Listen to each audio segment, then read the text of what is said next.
యోహాను సువార్త 6వ అధ్యాయం 63వ వచనం. ఆత్మయే జీవింపజేయుచున్నది, శరీరం కేవలం నిష్ప్రయోజనం. నేను మీతో చెప్పియున్న మాటలు ఆత్మయు జీవమునయున్నవి. ప్రార్థన చేసుకుందాం. ప్రేమ కలిగిన మా పరలోకపు తండ్రి, మీ ఘనమైన అతి పరిశుద్ధమైన నామానికి వందనాలు ప్రభువా. ఉదయకాల సమయంలో మీ సన్నిధికి చేరి మిమ్మల్ని స్తుతించడానికి, ఆరాధించడానికి, వాక్యపు వెలుగులో మమ్మల్ని మేము పరిశీలించుకోవడానికి దయచేసిన మరొక గొప్ప అవకాశాన్ని బట్టి, పునరుద్ధాన దినాన్ని బట్టి మిమ్మల్ని స్తుతిస్తూ మిమ్మల్ని ఆరాధిస్తూ ఉన్నాం ప్రభువా. ఈ సమయంలో మీరేమై ఉంటున్నారో దాన్ని బట్టి మీకు వందనాలు. మీ గొప్పతనాన్ని బట్టి, ఔన్నత్యాన్ని బట్టి, మీ వాత్సల్యతను బట్టి, ప్రేమను బట్టి, విశ్వాస్యతను బట్టి, మహాపరిశుద్ధతను బట్టి, మీ యొక్క సార్వభౌమాధికారాన్ని బట్టి ప్రభువా మిమ్మల్ని స్తుతిస్తూ మిమ్మల్ని ఆరాధిస్తూ ఉన్నాం. అపరిమితమైన మీ యొక్క జ్ఞానాన్ని బట్టి మీకు వందనాలు, స్తోత్రాలు. ఈ సమయంలో ప్రభువా నాయన, వాక్యాన్ని ధ్యానించనై ఉంటుండగా మాతో మాట్లాడమని ప్రాధేయపడతా ఉన్నాం. అనేక సార్లు గతంలో బలహీన పరిస్థితుల్లో మేము ఉంటున్నప్పుడు మీ వైపు చూసినప్పుడు వాక్యం ద్వారా మమ్మల్ని ఆదరించారు, పోషించారు. ఈ సమయంలో మాలో ప్రతి ఒక్కరితో మాట్లాడమని, మా ఆత్మీయ పరిస్థితులు ఎరిగిన దేవుడవు గనుక ప్రభువా నాయన, మా ఆత్మలకు సరి అయిన వాక్యం ప్రభువా నాయన దయచేయమని ప్రాధేయపడతా ఉన్నాం. కృప చూపించండి. మా జీవితాల్లో మార్పు తెచ్చే విధంగా ఈ యొక్క వాక్యం మా జీవితాల్లో పనిచేయడానికి, విధేయత చూపించడానికి ప్రభువా సహాయం దయచేయమని ప్రాధేయపడతా ఉన్నాం. తండ్రి కృప చూపించండి.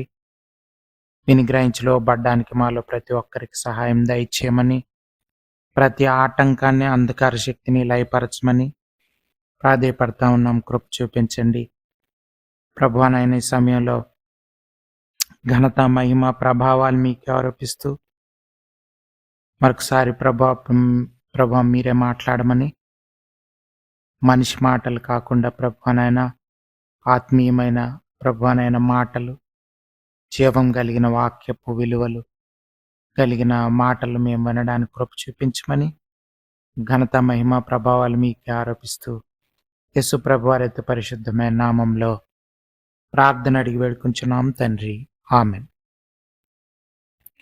ఒకసారి ఒక పాప ట్రైన్లో వెళ్తూ బైబిల్ చదువుకుంటా ఉంటే ఎదురుగా ఒక క్రిస్టియన్ ఒక ఆయన చూసి చక్కగా బైబిల్ చదువుకుంటుందని సంతోషపడి, మా బైబిల్ చదువుకుంటున్నావా అని అన్నారు. అంటే ఆ అమ్మాయి ఏమని చెప్పిందంటే, లేదు, బైబిలే నన్ను చదువుతుందని చెప్పారంట. అంటే ఆర్ యూ రీడింగ్ బైబిల్ అంటే, నో, బైబిల్ ఈజ్ రీడింగ్ మీ అని చెప్పిందనమాట. అప్పుడు పెద్ద ఆయన ఆలోచిస్తే, నిజమే కదా, వాక్యం మన జీవితాల్ని చదవాల్సిన అవసరం ఉంది అని చక్కగా సమాధానం చెప్పారని అనుకున్నారు. చూడండి, ఇక్కడ మనం వాక్యం చాలాసార్లు మనం చదువుతాం. చాలామంది క్రైస్తవులు, దేవుని నమ్ముకున్న వాళ్ళు, క్రైస్తవ జీవితాన్ని జీవించాలని ఇష్టపడుతున్న వాళ్ళు, బైబిల్ రోజు చదువుకునే వాళ్ళు అనేక మంది ఉంటారు.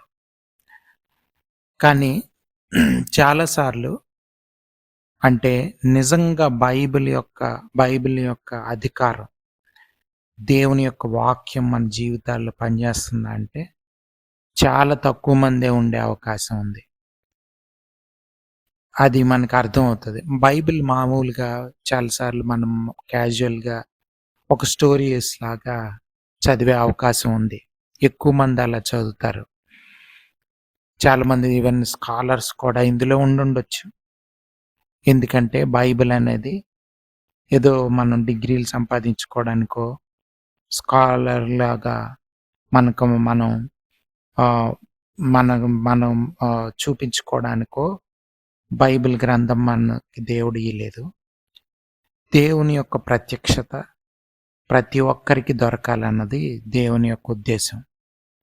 దేవుని వాక్యం అంటే దేవుని మాటలు మన జీవితాల్లో పనిచేయాలని, దేవుని చేత నడిపించబడాలని పరిశుద్ధాత్మ దేవుడు అనేక మంది పరిశుద్ధాత్మ దేవుని చేత ప్రేరేపించబడి ఆ వాక్యాలన్నీ దేవుని చేత వాళ్ళు నడిపించబడి రాసినటువంటి వాక్యాలని మన ముందుంచారు. అంటే ఇదేదో మనుషుల్లో రాసిందైతే కాదు అని మనకి ఈజీగా అర్థమవుతుంది. దేవుడు తన జీవితం యొక్క తను మనతో చేసుకున్నటువంటి నూతన నిబంధనని ఆ యొక్క ఆ ప్రత్యక్షత మనకు దొరకాలన్నది దేవుడు తన రక్తంతో చేసుకున్నటువంటి ఆ నూతన నిబంధన యొక్క ప్రత్యక్షత. అంటే ఆ జీవితాన్ని జీవించటానికి కావలసినటువంటి మార్గం, ఆ జీవితానికి జీవించటానికి కావలసిన మాటలు. అందుకనే మీరిక్కడ చూస్తే యోహాను సువార్త 6వ అధ్యాయం 63వ వచనం మనం చదువుకున్నాం. అది చదివితే యేసు ప్రభువారిని అనేక మంది ఆహారం కోసం, ఈ లోకానుసారమైన ఆహారం కోసం వెంబడించి దేవుణ్ణి వెంబడిస్తా ఉన్న సమయంలో దేవుడు మాట్లాడినటువంటి మాటలు ఒక ఉదయకాల సమయంలో మనం అర్థం చేసుకోవాలి. ఏంటంటే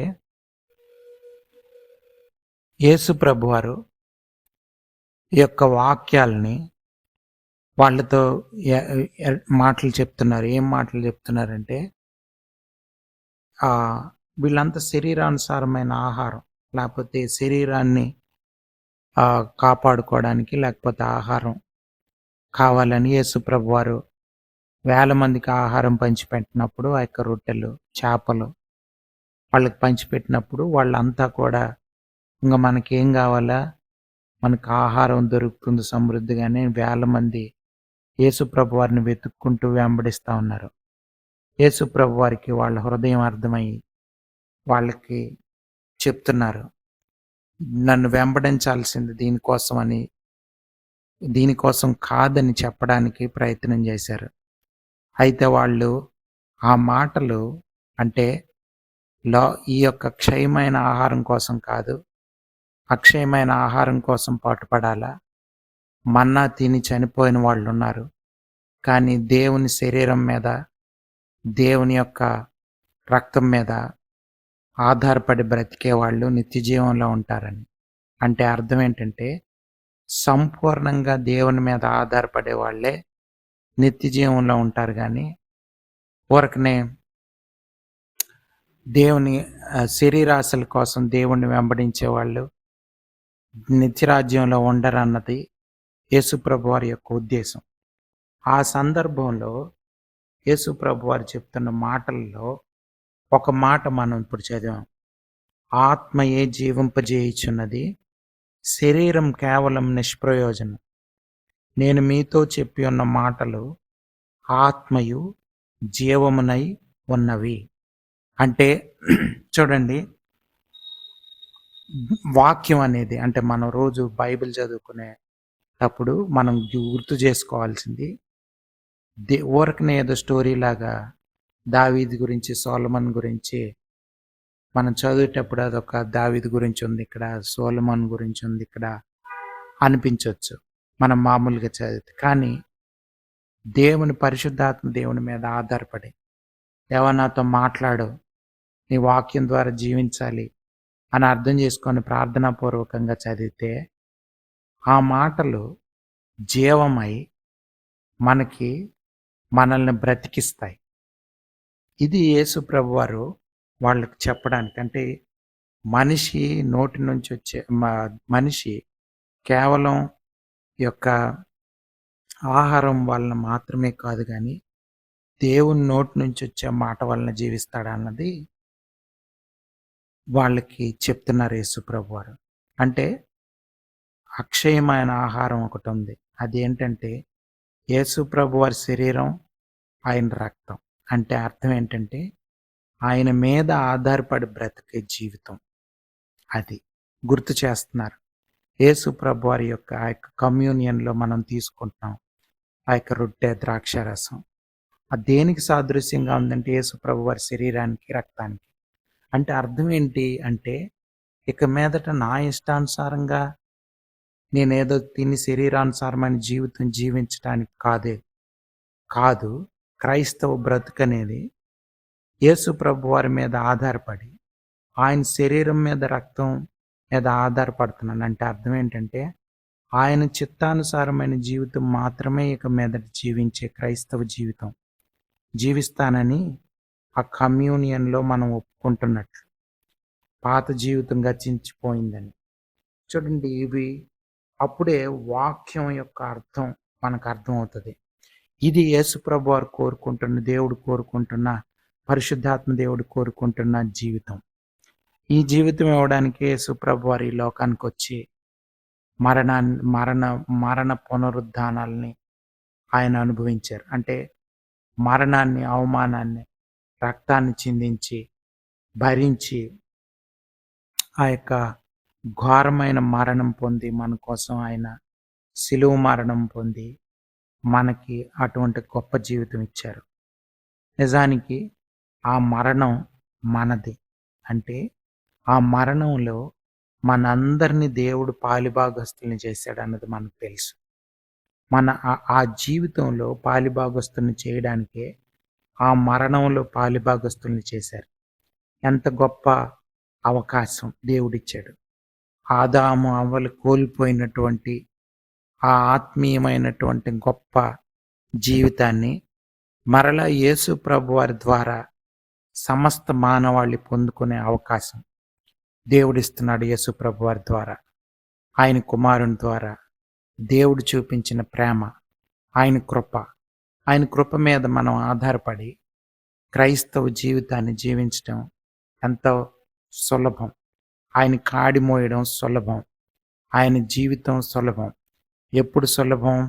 మన జీవితాన్ని, పాత జీవితాన్ని సిలువకు అప్పగించినప్పుడు, ఆ సిలువలో మనం ఉన్నామని, ఆ మరణంలో మనం ఉన్నామని మనకు అర్థమైనప్పుడు, వాక్యం చదివేటప్పుడు నిజంగా మనం దేవునితో ఐడెంటిఫై చేసుకుంటే, మనం క్రీస్తులో ఉన్నామన్నది, మనం ఇన్ క్రైస్ట్ అన్నది మనకు అర్థమైతే, క్రైస్తవ జీవితం గొప్ప అద్భుతంగా నిజమైన క్రైస్తవ జీవితం జీవించే అవకాశం మనకు దొరుకుతుంది. చాలామందికి ఈ విషయం తెలియదు.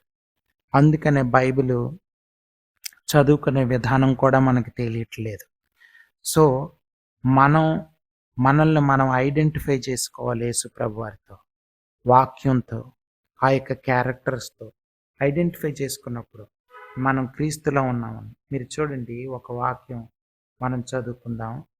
లూకాసు వార్త 4వ అధ్యాయం. లూకాసు వార్త 4వ అధ్యాయం 16వ వచనం నుంచి చదువుతున్నాను 21 వరకు. తరువాత ఆయన తాను పెరిగిన నజరేతునకు వచ్చెను. తన వాడుక చొప్పున విశ్రాంతి దినమందు సమాజ మందిరములోనికి వెళ్ళి చదువుటకై నిలుచుండగా ప్రవక్త అయిన యెషయా గ్రంథము ఆయన చేతికి ఇవ్వబడెను. ఆయన గ్రంథము విప్పగా ప్రభువు ఆత్మ నా మీద ఉన్నది. బేదలకు సువార్త ప్రకటించుటకై ఆయన నన్ను అభిషేకించెను. చెరలోనున్న వారికి విడుదలను, గ్రుడ్డి వారికి చూపును ప్రకటించుటకును, నలిగి ప్రభువు హితవత్సరము ప్రకటించుటకు ఆయన నన్ను పంపి ఉన్నాడు అని వ్రాయబడిన చోటు ఆయనకు దొరికింది. ఆయన గ్రంథము చుట్టి పరిచారకునికి ఇచ్చి కూర్చుండెను. సమాజ మందిరములోనున్న వారందరూ ఆయనను తేరిచూడగా ఆయన, నేడు మీ వినికిడిలో ఈ లేఖనము నెరవేరినదని వారితో చెప్పసాగింది. మీరు చూడండి, యేసు ప్రభువారు ఆ వాక్యం లైవ్గా ఆయనలో నుంచి ప్రకటించబడింది. చూడండి, అంటే జీవంతో కూడిన మాటలు అక్కడ ప్రకటించబడ్డాయి. అంటే నిజంగా యేసు ప్రభువారి గురించిన మాటలే యెషయా గ్రంథంలో ఉన్నాయి. మీరు చూసారా? ఇది మనం అర్థం చేసుకోవాల్సింది. మీ గురించి, నా గురించి వాక్యంలో ఉంది. అంటే మనం యేసు ప్రభు వారిలో ఉన్నామన్న సంగతి మనకు అర్థమై, ఆ దృష్టితో, ఆ షిఫ్ట్‌తో, ఆ ఆలోచన ధోరణితో మనం వాక్యం పరిశుద్ధాత్మ దేవుని ప్రేరణతో, పరిశుద్ధాత్మ దేవుని యొక్క ప్రత్యక్షతతో వాక్యం మనం చదువుతున్నప్పుడు మనల్ని మనం చూసుకోవచ్చు వాక్యంలో. అప్పుడు దేవుని యొక్క వాక్యం యొక్క ప్రభావం, వాక్యం యొక్క అధికారం మన జీవితాల్లో కనిపిస్తది. అంటే వాక్యం జీవం జీవం కలిగిందని తెలుస్తది. వాక్యం ఊరకనే అక్షరాలు లేవు అక్కడ. ఆ అక్షరాల్లో జీవం ఉంది. అదే యేసు ప్రభువారి యొక్క శక్తి, దేవుని శక్తి, పరిశుద్ధాత్మ దేవుని యొక్క శక్తి ఆ మాటల్లో ఉంది. నిజంగా చూడండి, ఆ మాటలు, యెషయా గ్రంథంలో ఉన్న మాటలు, యేసు ప్రభువారి ఆ నోటి నుంచి వచ్చిన మాటలు యేసు ప్రభువారి గురించే అవి. మనతో కూడా దేవుడు మాట్లాడేటప్పుడు మనం ప్రత్యేకంగా వ్యక్తిగతంగా పరిశుద్ధాత్మ దేవునికి లోబడుతూ వాక్యం చదువుకున్నప్పుడు మనల్ని మనం ఆ వాక్యంలో ఐడెంటిఫై చేసుకోవచ్చు. అంటే క్రీస్తులో మనం ఉన్నామన్నది వాక్యం ద్వారా మనకు ప్రకటించబడి దేవుడు మాట్లాడడం ప్రారంభించినప్పుడు ఆ వాక్యం యొక్క శక్తి, ఆ మహిమ, ఆ ప్రభావం మన జీవితాల గుండా వచ్చినప్పుడు యేసు ప్రభువారి యొక్క జీవితం లైవ్లీగా మన ద్వారా జీవించబడుతుంది. ఇది క్రైస్తవ జీవితం. ఇదే మాటల్ని చూడండి, గలతీలకు రాసిన పత్రిక 2వ అధ్యాయం 20వ వచనం చదువుతున్నాను చూడండి. పౌలు భక్తుని యొక్క మాటలు. నేను క్రీస్తుతో కూడా సిలువ వేయబడి ఉన్నాను. ఇకను జీవించువాడను నేను కాను, క్రీస్తే నాయందు జీవించుచున్నాడు. నేనిప్పుడు శరీరమందు జీవించుచున్న జీవితము నన్ను ప్రేమించి నా కొరకు తన్ను తాను అప్పగించుకొనిన దేవుని కుమారుని అందలి విశ్వాసము వలన జీవించుచున్నాను. చూడండి ఎంత గొప్ప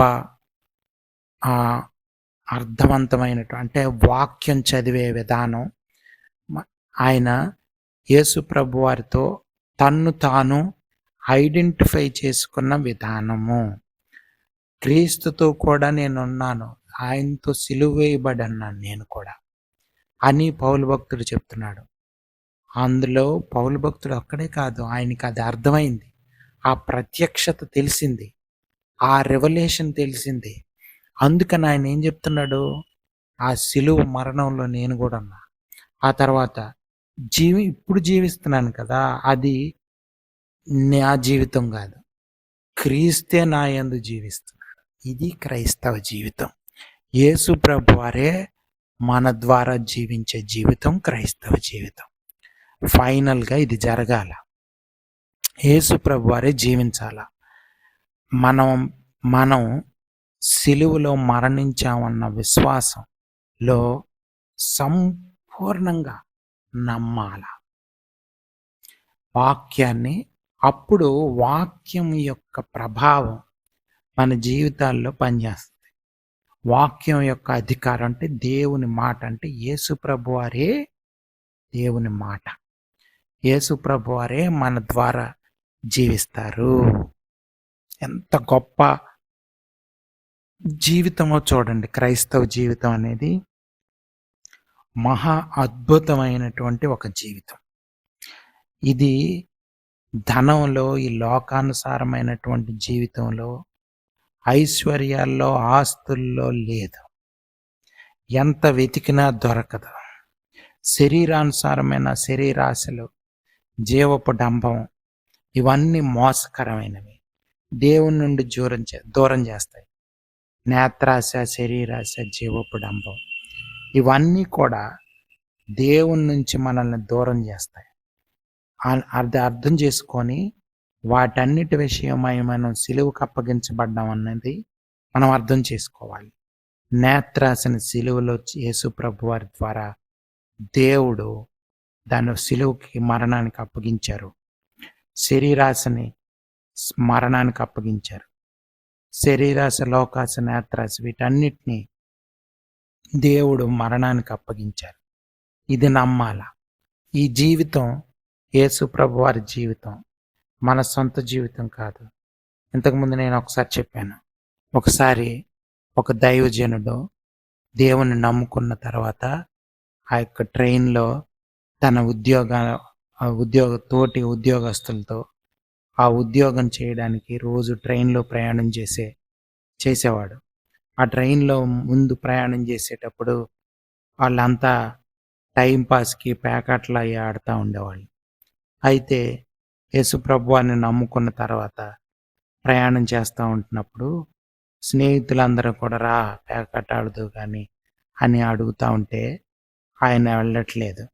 ఎందుకు రావట్లేదని అడిగితే ఏం చెప్పాడంటే, ఆ ప్యాకెట్ ఆడే చేతిలో చనిపోయినాయి లేవు అని చెప్పాడు. చూడండి ఎంత చక్కగా అర్థం చేసుకున్నాడో. అంటే ఆ చేతులు సిలువలో చనిపోయింది. సిలువలో దేవుడు యేసు ప్రభు వారి ద్వారా మరణానికి సిలువకు అప్పగించేశాడు అని నమ్ముతున్నాడు. ఇక మీదట జీవించే జీవితం, ఈ జీవితం నా చేతుల్లో లేదు, దేవుని చేతిలో ఉంది. ఇక మీద నా ఇష్టానుసారంగా పేకాటలాడడం, లేకపోతే అవి చూడడం ఇవి చూడడానికి లేదు. నా కళ్ళు, నా చేతులు, నా కాళ్ళు, నా శరీరం అంతా దేవునికి అప్పగించేశాను. ఇదే రోమీలకు రాసిన పత్రికలో మనం చదివితే మనకు అర్థమవుతుంది. 12వ అధ్యాయంలో మనం చదివితే, కాబట్టి సహోదరులారా, పరిశుద్ధమును దేవునికి అనుకూలమైన సజీవ యాగముగా మీ శరీరములను ఆయనకు సమర్పించుకొనుడని దేవుని వాత్సల్యమును బట్టి మిమ్మల్ని బతిమాలుకొనుచున్నాను. ఇట్టి సేవ మీకు యుక్తమైనది. మీరు ఈ లోక మర్యాదను అనుసరింపక ఉత్తమమును అనుకూలమును సంపూర్ణమునై ఉన్న దేవుని చిత్తం మీద పరీక్షించి తెలుసుకున్నట్లు మీ మనస్సు మారి నూతన మొగుట వలన రూపాంతరం పొందిరి. ఈ రూపాంతరం, ట్రాన్స్ఫర్మేషన్ అన్నది ప్రతిరోజు జరగాల. ఎలా జరుగుతుంది అంటే, శరీరాన్ని సజీవ యాగంగా, అంటే చనిపోవాల్సిన అవసరం లేదు, మనం బ్రతుకుంటూనే ఆ సజీవ యాగంగా దేవునికి అప్పగించేయాలా. అంటే శరీరం, మన చేతులు, కాళ్ళు, మన ఆలోచనలు, మన తలంపులు, మన కళ్ళు ఇష్టానుసారంగా వాడడానికి లేదు. చూడండి, అది మనం అర్థం చేసుకుంటే క్రైస్తవ జీవితం అర్థం అవుతుంది. మనం ఇంతకుముందు ఈ లోక మర్యాదను అనుసరించేవాళ్ళం, లోకానుసారంగా ప్రవర్తించేవాళ్ళం, లోకం అంతా ఏం చేస్తే మనం అది చేసేవాళ్ళం. అప్పుడు దేవుని చిత్తం తెలియదు, దేవుడు ఏం మాట్లాడుతున్నాడో తెలియదు, బైబిల్ చదివిన అర్థం కాదు, అర్థమవుతున్నట్లే ఉంటుంది కానీ తెలియదు. దాని యొక్క ప్రభావం మన జీవితం మీద ఉండదు. ఇంకా అందుకనే అనేక మంది క్రైస్తవులు అనబడేవాళ్ళు, అనేక మంది చర్చిల్లో ఉన్నవాళ్ళు, అనేక మంది బోధకులని చెప్పుకుంటున్న వాళ్ళు, వాళ్ళ క్రైస్తవ జీవితానికి యేసు ప్రభు వారికి జీవించి చూపించిన మార్గానికి వాళ్ళకి సంబంధమే లేదు. ఒక విలాసవంతమైన లోకానుసారమైన జీవితాన్ని జీవిస్తూ, లోకానుసారమైన లోక మర్యాదలను పాటిస్తూ, లోకాన్ని అనుసరిస్తూ ఉంటున్న వాళ్ళు, బోధకులు అనబడే వాళ్ళు అనేక మంది లోకంలో ఉన్నారు. ధనానికి లోబడిపోయే వాళ్ళు, ధనం చేత మోసగింపబడుతున్న వాళ్ళు, ఐశ్వర్యానికి, పేరుకి, జీవపు డంబానికి లొంగిపోయిన వాళ్ళు, వాటన్నిటిని మరణానికి అప్పగించకుండా శరీరాశ, నేత్రాశ, జీవపు డంబంతో బ్రతుకుతున్న వాళ్ళు క్రైస్తవులు, విశ్వాసులు అనబడే వాళ్ళు, బోధకులు అనబడే వాళ్ళు అనేక మంది చివరి దినాల్లో మనకు కనిపిస్తారు. వాళ్ళు మోసంలో ఉంటున్నారు, అనేక మందిని మోసంలోకి నడిపిస్తున్నారు. మనం జ్ఞానం కలిగి పరిశుద్ధాత్మ దేవుని ద్వారా మనం వాక్యం సరిగ్గా అర్థం చేసుకొని, నిజంగా వాక్యం యొక్క ప్రభావం మన జీవితంలో ఉండి మన జీవితాలని చివరి దినాల్లో మార్చుకోవాల్సిన అవసరం ఉంది. లేకపోతే చాలా భయంకరంగా మన జీవితాల్ని మనమే మోసగించబడే అవకాశం ఉంది. చూడండి, దేవుని మాటకు లోబడ్డం వల్లనే మనకి ఇంకా దేవుని మీద నమ్మకం పెరుగుతుంది, విశ్వాసం పెరుగుతుంది. చూడండి, రోమీయులకు రాసిన పత్రిక 10వ అధ్యాయం 17లో వినుట వలన విశ్వాసం కలుగును, వినుట క్రీస్తును గూర్చిన మాట వలన కలుగును. అంటే దేవుని మాటలు, అంటే మన వాక్యం రోజు చదువుకునేటటువంటి ఆ మాటల్లో వాటిలో జీవం ఉంది. హెబ్రీయులకు రాసిన పత్రిక 4:12లో చదివితే జీవమున్న వాక్యం అని అర్థమైంది. దానిలో లైఫ్ ఉంది. ఆ లైఫ్ మనకి తెలియాలి. అవేమన్నా నిర్జీవమైన అక్షరాలు కావు, అందులో లైఫ్ ఉంది. దేవునికి లోబడ్డం వల్ల మన పరిశుద్ధాత్మ దేవునికి మన ఆత్మ లోబడ్డం వల్ల మనకి అటువంటి క్రైస్తవ జీవితం దొరుకుతుంది. లేకపోతే క్రైస్తవ జీవితం దొరకదు. దేవుని మీద ఆధారపడడం తెలియదు, దేవునికి లోబడ్డం తెలియదు.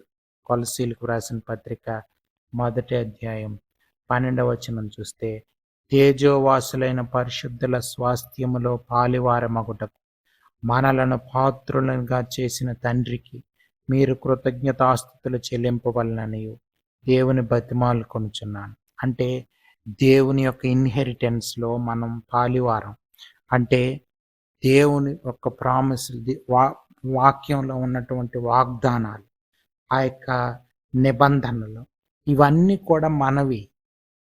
దేవుడు మనకిచ్చిన స్వాస్థ్యం.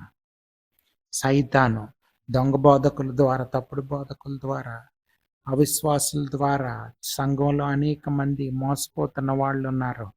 ఈ రోజుల్లో చివరి దినాల్లో మనం అర్థం చేసుకోవాలి, ఆ స్వాస్థ్యం మనకు చెందకుండా, మనకి అది ఆ యొక్క ఆత్మీయమైన మేలులు దొరకకుండా, ఆత్మీయమైనటువంటి ఆ యొక్క ఆశీర్వాదాలు దొరకకుండా చేసేస్తున్నాడు. ఈ చివరి దినాల్లో శరీరం దానికి లోబడితే, సైతానికి, లోకానికి, శరీరానికి మనం దాసోహం అయిపోతే, శరీరాశికి, నేత్రాశికి, జీవపు డంబానికి లొంగిపోతే చాలా భయంకరమైన పర్యవసానాలు ఉంటాయి.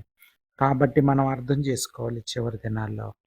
చూడండి, ఆ జ్ఞానం మనకు కావాలా, ఆ ప్రత్యక్షత మనకు కావాలా, పరిశుద్ధాత్మ దేవుడు తండ్రి యేసు ప్రభువారు అటువంటి జ్ఞానం పరిశుద్ధాత్మ దేవుడు మనకు దయచేయాలని, యేసు ప్రభువారు దయచేయాలని ప్రార్థన చేసుకుందాం. ప్రేమ కలిగిన మా పరలోకపు తండ్రి, మీ ఘనమైన అతి పరిశుద్ధమైన మనకు వందనాలు. ఉదయకాల సమయంలో మాతో మాట్లాడారు, అందుని బట్టి మేము క్రీస్తులో ఉన్నామని మాతో మాట్లాడినందుకు మీకు వందనాలు. మేము ఆ ప్రత్యక్షతను పొందుకోవడానికి యేసు ప్రభువారిలో పాలిభాగస్థులమని, ఆత్మీయ మేలులు మా సొంతమని, ఆత్మీయ ఆశీర్వాదాలు దేవుడిచ్చిన స్వాస్థ్యం మా సొంతమని, వాగ్దానాలు మా స్వంతమని అర్థం చేసుకొని, లోకం, శరీరం, పాపం నుంచి విడుదల పొంది సంపూర్ణమైన విధేయత కలిగి దేవుని చిత్తానుసారం దేవుని చిత్తం తెలుసుకొని రూపాంతరపు అనుభవంలో ఎదుగుతూ యేసు ప్రభు వారి స్వరూపంలోకి మార్చబడుతూ నిజమైన క్రైస్తవ జీవితం దొరకడానికి కృప చూపించమని, దేవుని వారసులంగా దేవుని యొక్క స్వాస్థ్యంలో పాలిభాగస్థులం అవడానికి, నిత్య రాజ్యంలో పాలిభాగస్థులం అవడానికి కృప చూపించమని, ఘనత, మహిమ, ప్రభావాలు మీకే ఆరోపిస్తూ వాక్యం అన్న ప్రతి ఒక్కరిని దీవెనలతో నింపమని యేసు ప్రభు వారి అతి పరిశుద్ధమైన నామంలో ప్రార్థన అడిగి వేడుకుంటున్నాం తండ్రి. ఆమేన్.